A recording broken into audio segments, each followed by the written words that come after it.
इस वक्त की बड़ी खबर आपको बता दें, आजम खान जौहर यूनिवर्सिटी का मामला, आजम खान की जमानत अर्जी पर आज फैसला आ सकता है।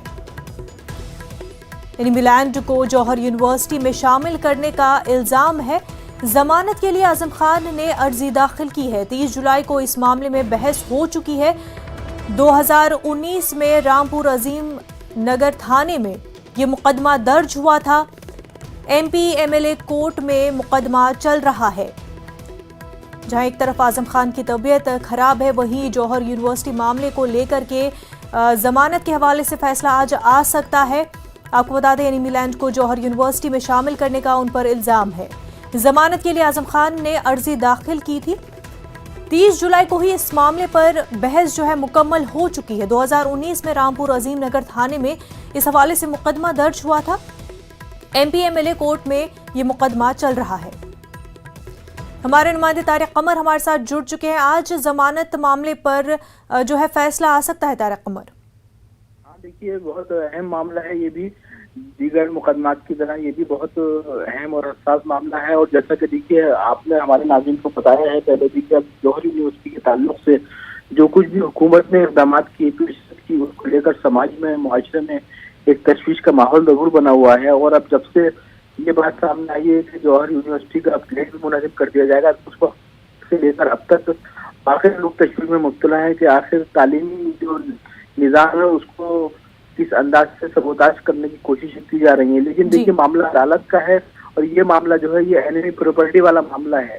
जो एनिमी प्रॉपर्टी होती है उसको जाहिर है कि अपनी किसी इदारे की अपनी प्रॉपर्टी में शामिल कर लेना जो है वो मुनासिब नहीं है कानूनी तौर पर। उसी को लेकर ये मुकदमा दर्ज कराया गया था, जिसके बाद में आज देखते हैं कि क्या कुछ फैसला आता है। लेकिन चूंकि देखिए, मामला सिर्फ एक मुकदमे का नहीं है, छोटे बड़े बहुत से मुकदमे आजम खान पर है, सीतापुर जेल में है। लेकिन साथ साथ मुनज़्ज़र ये भी बता दें कि मुकदमात की जो चाराजोई वो अपनी जगह है, अदालत अपना फैसला करेगी। लेकिन हम ये देखते हैं कि गुज़िश्ता कुछ दिनों से आजम खान के हक में उठने वाली आवाज़ों में भी शिद्दत आई है। चाहे मामला लेगर मुस्लिम यूनिवर्सिटी से उठने वाली आवाज़ों का हो या समाजवादी पार्टी की जानिब से उठने वाली आवाज़ों का हो। 5 तारीख को ये ऐलान भी कर दिया गया है कि 5 अगस्त को बाकायदा तो साइकिल रैली निकाली जाएगी। उसमें बदनुमानियों को लेकर, बढ़ते हुए क्राइम को लेकर और उत्तर प्रदेश के अब तक सूरत हाल के साथ साथ आजम खान का मौजूद भी शामिल रहेगा। देखते ये है कि इस तहरीकात चलाई जा रही हैं, इनका पस मंजर जाहिर है कि कहीं ना कहीं आजम खान की रिहाई भी है। लेकिन असेंबली इलेक्शन की दस्तगी भी लोग महसूस कर रहे हैं। तो देखते यही है कि ये आजम खान के मुकदमात का सिलसिला हो, उनकी रिहाई का मामला हो या हुकूमत के अपने इक़दाम क्या कुछ नतीजा सामने आता है, किस अंदाज से सियासी हालात करवट बदलते हैं, ये नजर रखने की बात है और इस पर हम नजर रखे हुए हैं मुनज़्ज़र। बिल्कुल तारिक, और आजम खान जो है वो चार जानिब से घिरे हुए नजर आते हैं, चाहे उनके खिलाफ जो मुकदमे हैं या फिर उनकी तबीयत के हवाले से भी, और फिर उसके अलावा सपा का भी ऐसा लगा कि जो सपोर्ट मिलना चाहिए था वो भी मिलता हुआ नहीं दिखाई दिया।